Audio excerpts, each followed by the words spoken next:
Hey everyone, welcome to another session of Conversations with Courageous Cancer Warriors. Coach Lori here, and today we have the honor of having Kimberly Price as our guest. Kimberly is a stage 4 cancer thriver. She is also a whole body wellness coach and also a topic that I absolutely adore, as you know, how to live your life to the fullest. Kimberly, thank you so much for being here with us today.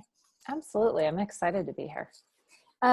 So let's just jump right into it. Now you have a lot going on, so I don't want to waste any time, and I'm really excited. But talk to us a little bit about your cancer journey and where it got you to where you are today. Yeah. So I was diagnosed 10 years ago, almost to the 25th of, I think it was the 25th of June. Actually, it's been 11 years since my diagnosis. It's been 10 years since my last treatment was in 2000. I don't know. My dates are all messed up. 2011.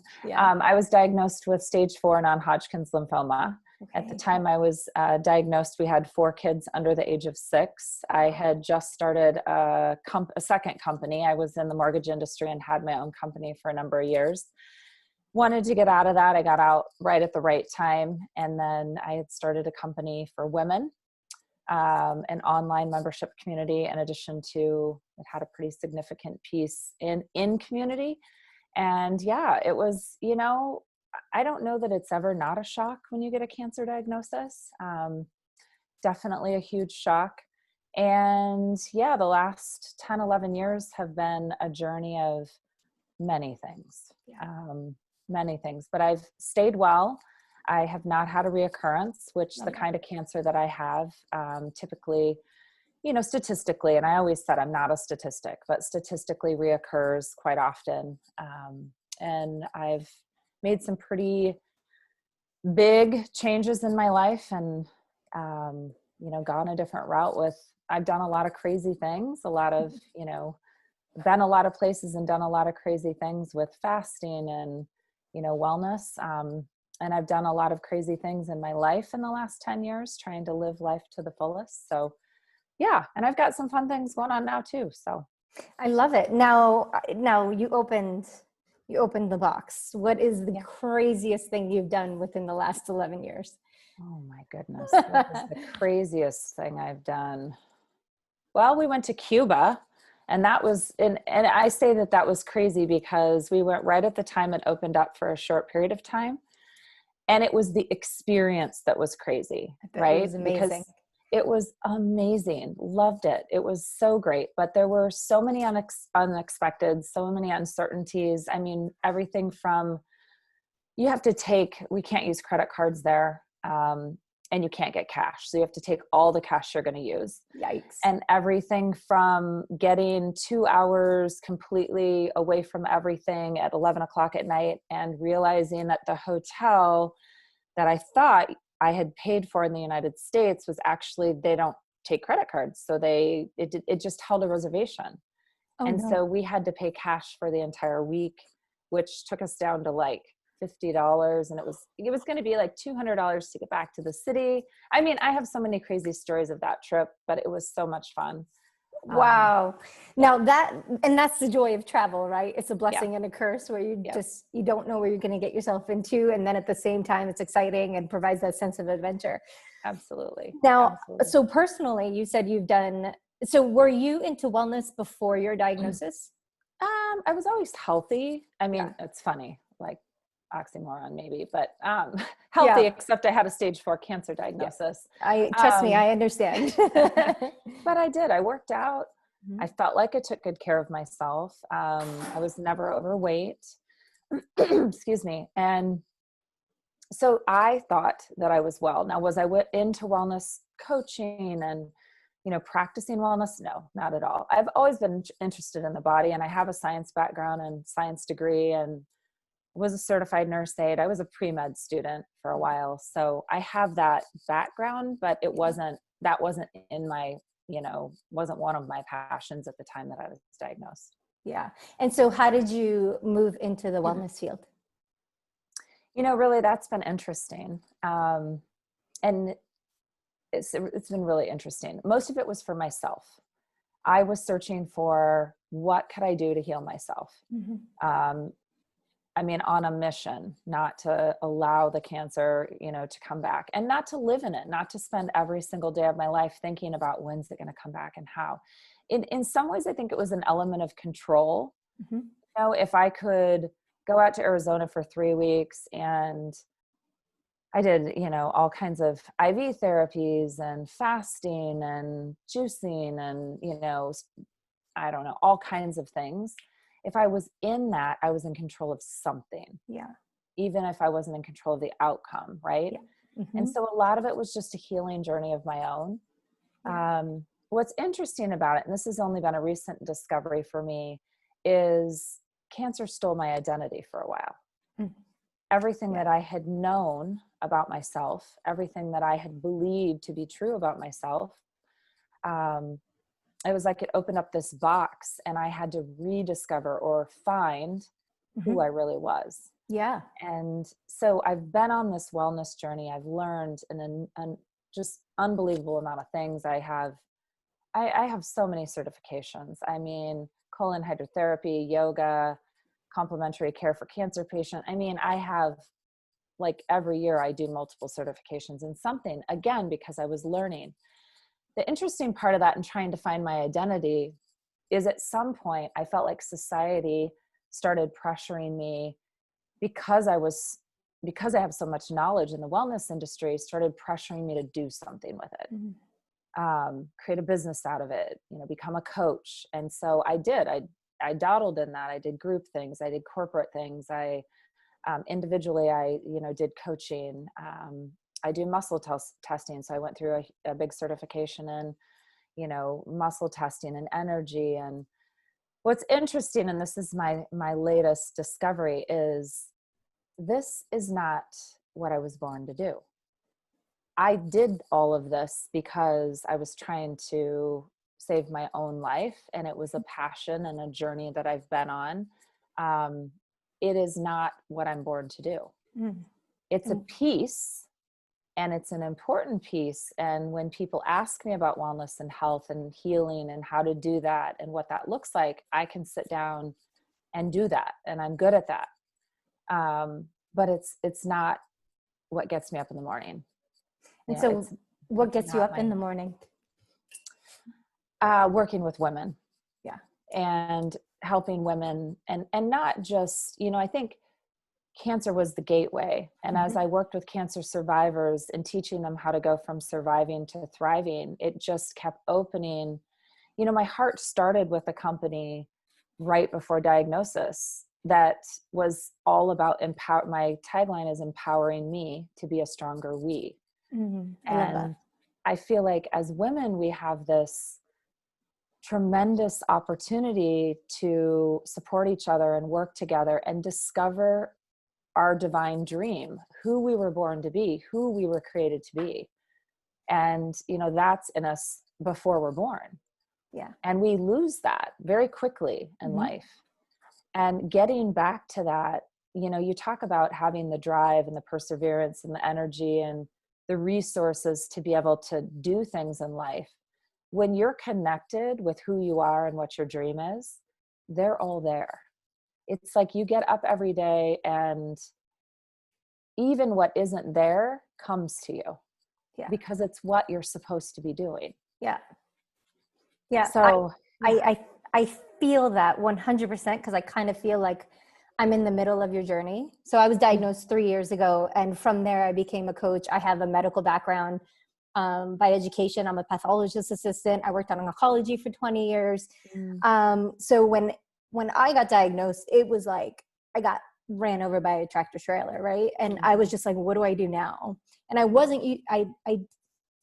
not used to being on the other side of the table. And I'm pretty sure I was an awful patient, right? Because I'm like, no. Like, I know, like, I'll never forget when I was going for my initial biopsies, I literally went to the attending physician and I was like, don't you let a resident touch me. And like, we got into a thing and I'm like, she's about to take my biopsies. And I'm arguing with the lady, like, oh my God, I'm so stupid.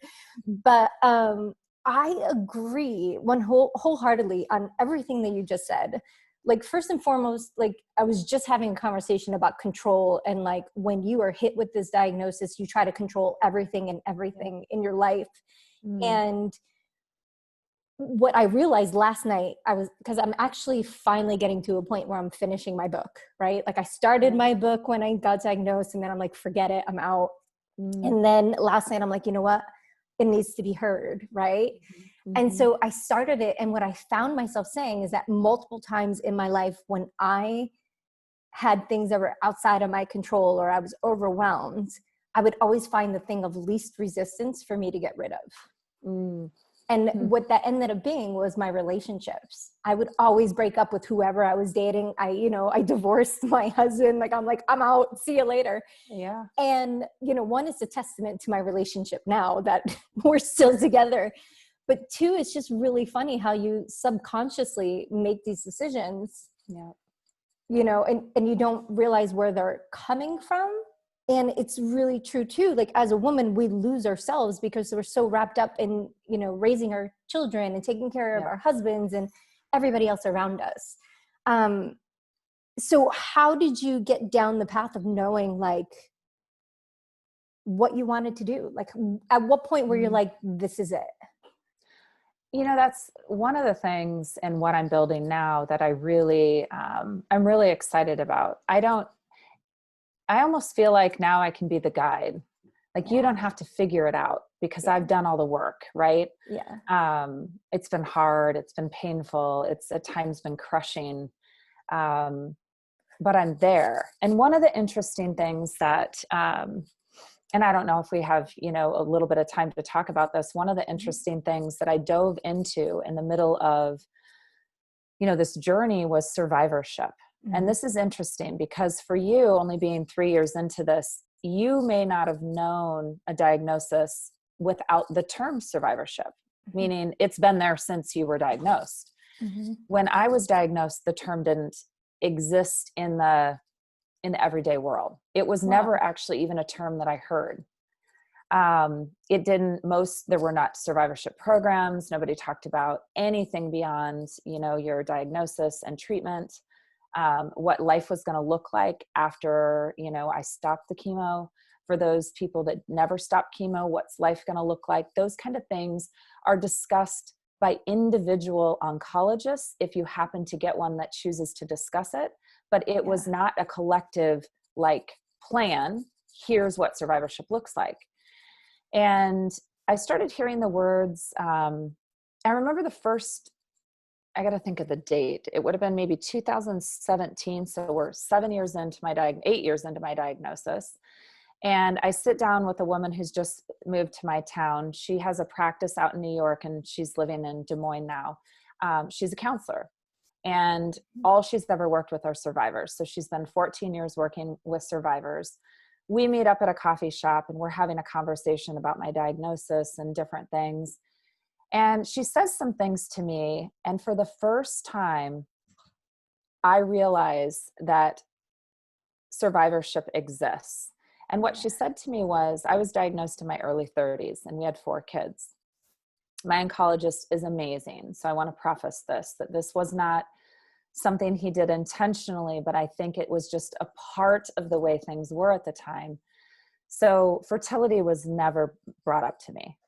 It was nobody ever sat me down and talked to me about whether or not I was going to have any other children. And if that was on my radar, and if I was, here's what I should do.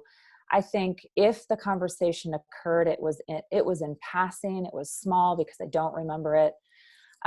Definitely never met with anyone, but for my age, I should have.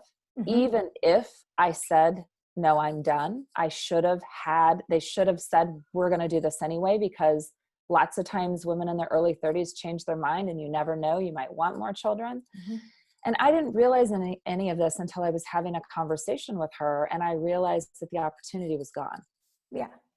And that I never even realized that it was, but I looking back could see as time was passing, I could see situations where I was feeling it. I was experiencing it, but I didn't realize I would justify it. Like, oh, we already have 4 kids, or, oh, you should be grateful with what you have. Or, and it was this Yeah. tremendous loss in the moment of not realizing what I had missed. Yeah. And Sorry, please go on, continue. yeah. And so I think that happens often. So go ahead, and then I'll kind of go on with, so where this journey took me then. That was one of the most, and that's why I interjected, because I'm so passionate about this conversation. That was one of the most unexpected topics that for me, like, floored me. I was 41 when I was diagnosed. I made a conscious effort, like, I was not going to have kids. I knew that I wasn't. But when somebody comes and asks you straight out, like, you don't have any children, is that something that you want in the future? Like, before we get started, like, in one breath, they're telling me, hey, you have cancer. The second point is, hey, you need to decide whether or not you want to have children, because if you do, we need to hold off on all treatment and have you go and donate your eggs, right? Yeah. And it was one of those things of, I felt such loss, like you said, because it's not that it was what I wanted, but I hated the choice being taken away from me. I'm like, what do you mean? Like, this is crazy. Like, it was something I had never thought of. And it was because you always really felt like you had the choice if you ever wanted to make it. Right. Yeah. And it was a really difficult conversation, because I was like, if I knew what growing up, working in the healthcare industry, you always hear, like, make sure to donate your eggs by your 30s, right? By the time you're 30, because by 35 it's too late. And it was one of those things that I'm like, if I knew then what I know now, I would have done it when I was 30, right? Even though I chose not to have children, it was still a huge loss. And being 3 years out, like exactly what you're talking about with survivorship, is, you go through the motions of treatment, you go through the physical aspects. And it's like, it's taken me up until now to really start healing myself emotionally. Like, I was a basket case for 3 years. Like, we laugh about it, my boyfriend and I laugh about how horrendous the experience was. Well, I have something that I think might be helpful, and it's where I'm going with survivorship. And it's really been through the pandemic that all of this came together. I'm writing a book. I'd like to get on a TED Talk, because I think this is significant I've shared it with my oncologist at Mayo, and she's like, wow, this is really, but I don't even think she gets the depth of how impactful what I'm going to share with you could be for people.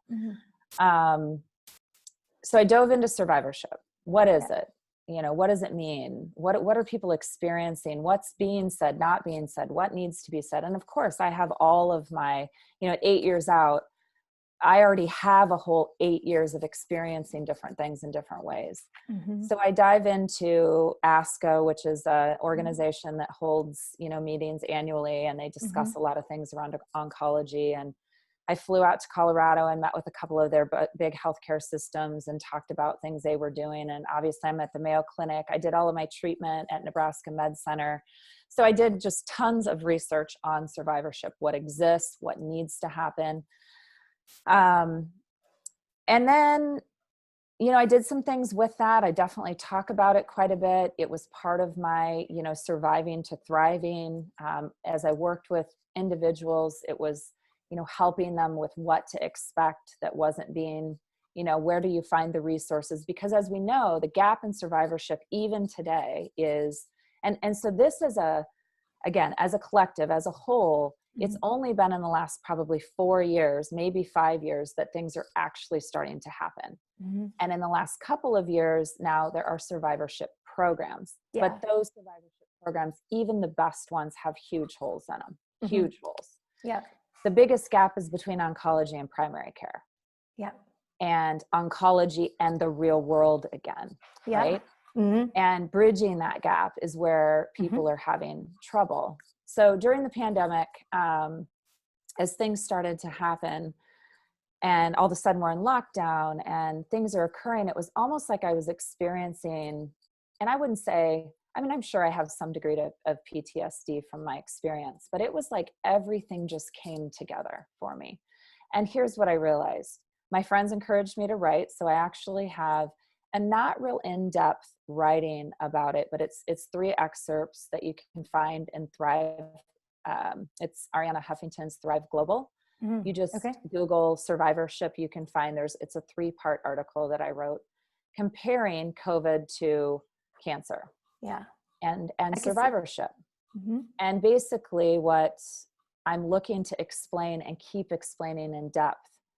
And it became real to me in a recent podcast that I did. When I got done with the podcast, I was like, wow, this is like, it's really powerful. It's really impactful. There are 5 phases in survivorship. Mm-hmm. And why is this impactful? Because it gives you parameters. It, as we know in a cancer diagnosis, we are out there in the world not knowing, where do I go? What do I do? Where am I at? How long am I going to be here? What does this mean for my life? We're lost. Mm-hmm. We don't have any parameters. No. And so here are the 5 phases. Phase 1 is, and I'm hoping I can remember these on the spot. I think phase 1 is shock and impact. Yeah. It's the phase that whether you have an idea that it's coming or not, it's the shock of it actually happening, right? Mm-hmm. So in a cancer diagnosis, it's you have cancer.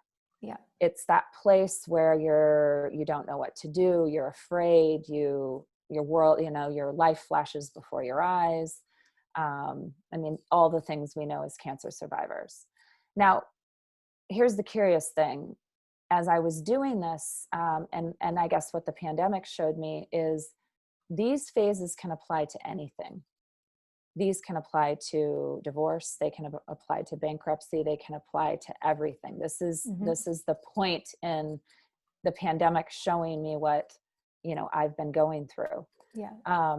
Phase 2 is that phase where we're in uncertainty, but we have a plan. Yeah. There's some sort of a vision as to how we're moving forward. Now, we still don't have an outcome. We still don't know where life is going to go. We still don't know if the treatment's going to work, if, the results that you're going to get back are going to be good or they're going to be bad. There's still a lot of unknown but there is a comfort in knowing that you're surrounded by support, your family, your friends, your oncology. The treatments are support, whether we want to say that they're support or not, they are support. And that phase can last for quite some time. Phase 3 is when we get comfortable in our new normal, right? So it's that place where, for some people it's, my treatment was almost 2 years. And so it becomes, life is going on. I'm getting up every day and taking care of my kids. And I know that every Friday, 3 weeks, every Friday, I'm going to go and I'm going to have my treatment. And there's more predictability, if that's a word, in what's happening. And so we get comfortable in this, but we can see an end. We start to be able to imagine an end. We start to be able to imagine, and I'm not saying a good or a bad end, just some sort of an end in it. Yeah. You allow yourself to dream a little bit. Dream a little bit, make some plans, and for those that are in continuous treatment who are metastatic, because remember, I have a treatable, curable cancer, treatable, not curable cancer. Right. So when I say phase 3, I don't mean you see the end of cancer. Right. I mean, you start having dreams for your life again, or you start accepting what your new normal is. So accepting is probably a better word. Acceptance. Yeah. And then phase 4 comes. And phase 4 is probably the hardest of all of the phases.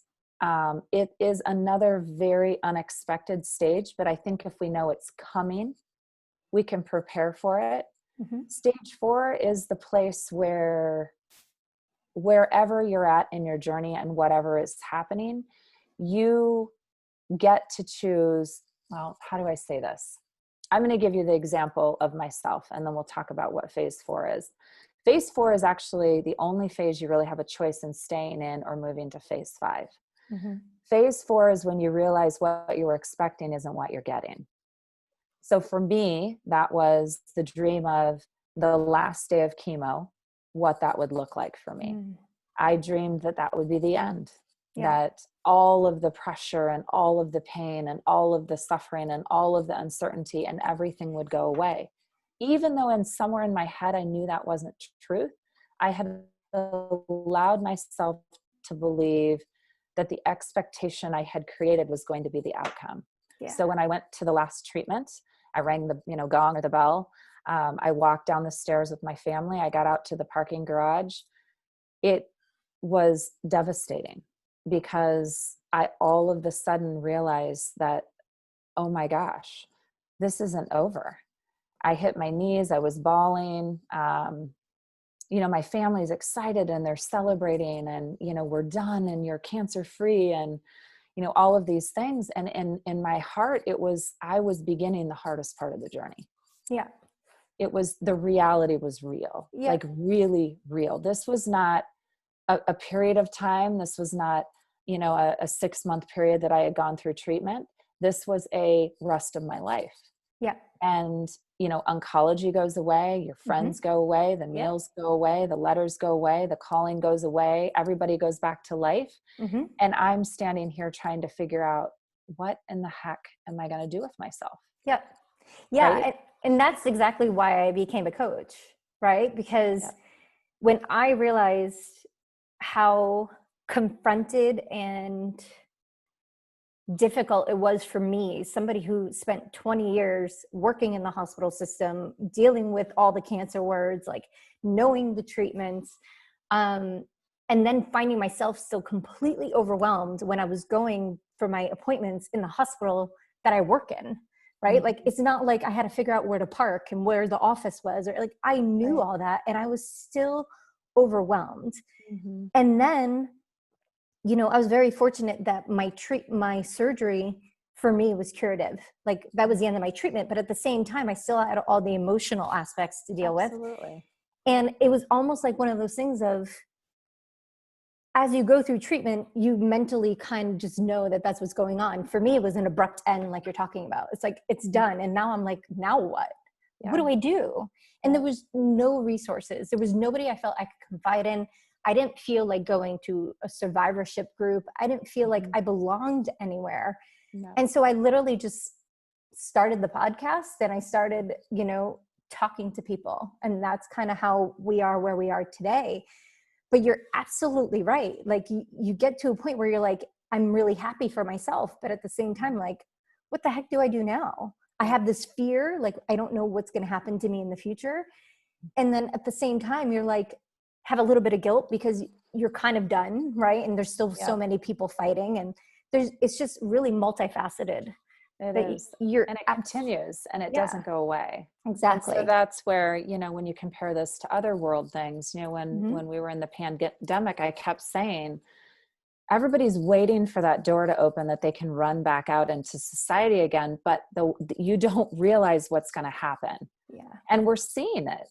Those of you that are out acting normal again and don't feel like this has been anything at all, that's exactly what people do with your cancer diagnosis. Yep. They go back to their own world and they don't think about, there are thousands of people right now still at home, terrified of the virus, financially completely devastated. Yeah.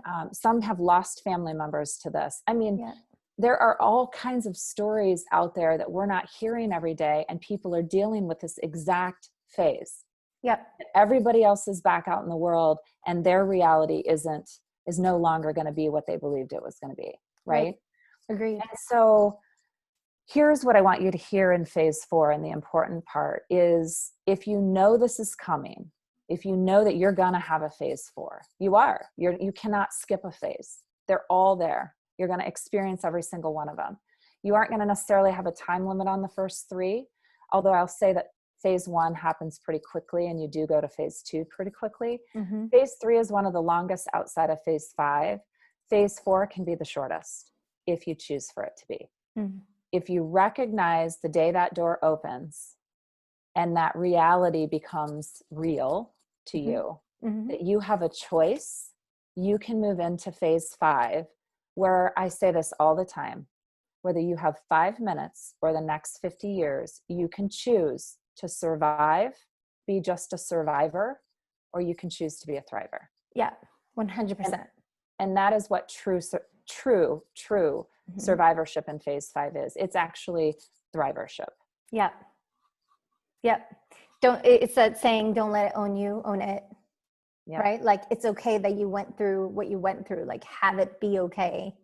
Absolutely. And don't let it define who you are. And Learn from people, it. yeah. And people ask me, okay, that's easy for you to say, Kim, you're on the other side of this. So how do we do that? Like, okay, I'm in 4 right now. I don't want to be here anymore. Mm-hmm. So how do I do that? I would tell you it's as simple as, for the next however many days it takes you, Yeah. I would tell you, get up every day and say, I am a thriver. Yeah.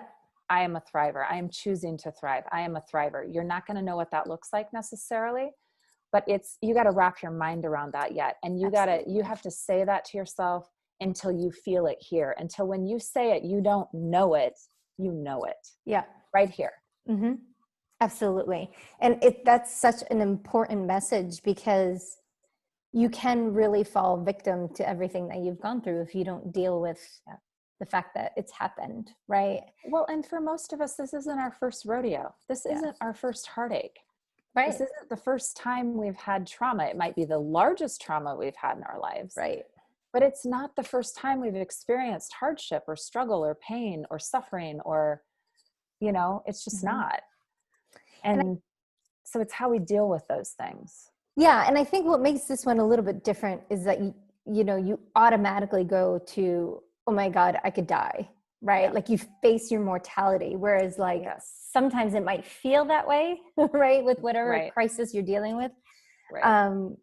But that it's not the truth. And here it's kind of like, it's that, like you said, like that flash before your eyes of like, had I lived my life the way that I wanted to live it? And some people will either be, dig their head in the sand, or they will like shout from the rafters what they want. And that's exactly what you're talking about. It's like, you get to choose. How do you want to be? Do you want to be the ostrich, or do you want to go and,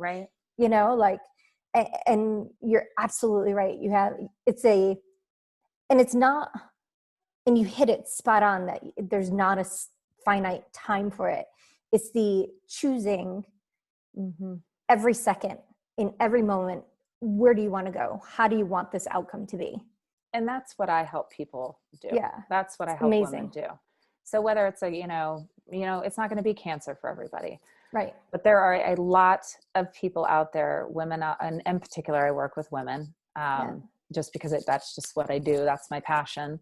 But there are a lot of women out there that are lost, that don't know how to connect with how to thrive every day, how to choose what they want in confidence, and the freedom, to do what they want, how they want.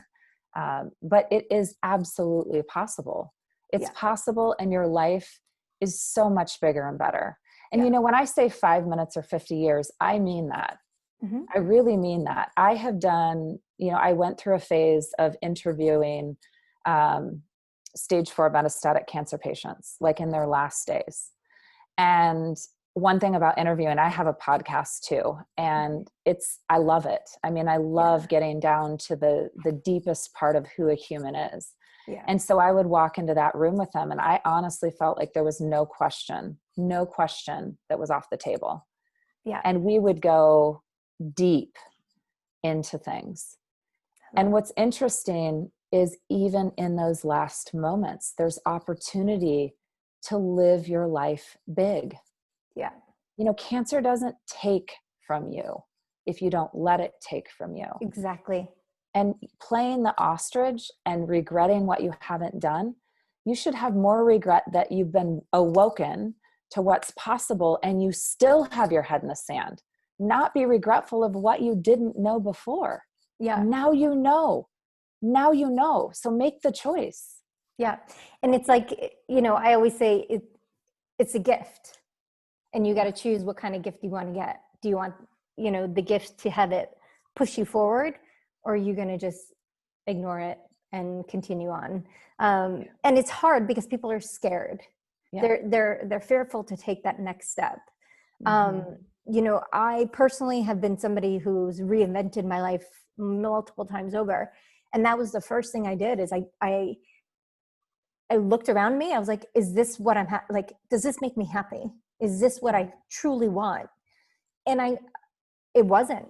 So I quit an amazing job. I moved, I think now I'm on like 5 times that I've moved until I'm like exactly where I want to be. personally, I love the beach and I love the mountains. So I created a life for myself where I get to spend 6 months out of the year near a beach and 6 months out of the year near the mountains.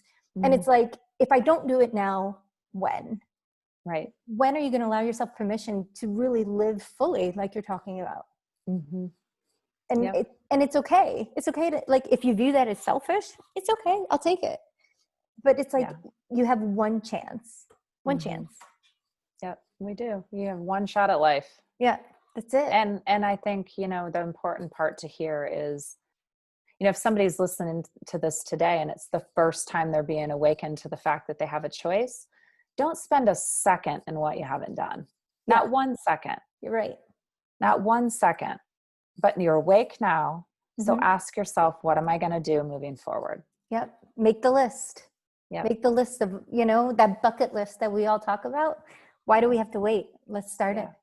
And if you need the roadmap and you need the, you know, the guide, you need the accountability, you need the community, then that's, you know, reach out. I'm a connector. I'm always happy to help connect people to what's out there or what they need, or, you know, all of that. That's part of, you know, what I love to do. So I love that. And so how can people find you? So online, my website is beathriver.com. And it's funny because I get on the phone when I'm doing like email provider stuff, or people are like, be a thriver? BEATHRIVER, be a thriver. So I always have to like really spell that out. In my mind, it's so easy. Yes. But so beathriver.com. I'm on Facebook, Kimberly Ann Price. I have both just my personal page, and then I have the Kimberly. Well, I think you can just find me. Kimberly Ann Price will go to my Real Healthy Living page. Then the same on Instagram, Kimberly Ann Price. So my podcast is Aging Like a Badass. Love that. And I think I'm on all the platforms. iHeartRadio. I actually have a live radio show. Do you really? That's amazing. Yeah. So it's a live radio show on Thursdays at 1 p.m. Eastern time. Oh, I need to check that out. I love that. And that's on iHeartRadio? So so if you go to the live radio show is www.w4wn.com, and then we convert the live radio show to a podcast. Oh, I absolutely love that. Yeah. And why Aging Like a Badass? Because I think that's important, because a lot of people think, oh, well, that's about Botox and wrinkles and gray hairs, and it's not. Aging Like a Badass is exactly what we've been talking about. It's how do you live your life to the fullest? What does that look like for you? And it's really cool because I've had 60-year-olds, 70-year-olds. I mean, I've had people reinventing themselves at every age. We have a lot of fun conversations. So I absolutely love that. And this has been absolutely amazing. Yeah. I invite you back at any time. And I thank you for who you are in the world. Absolutely. Thank you. I appreciate being here.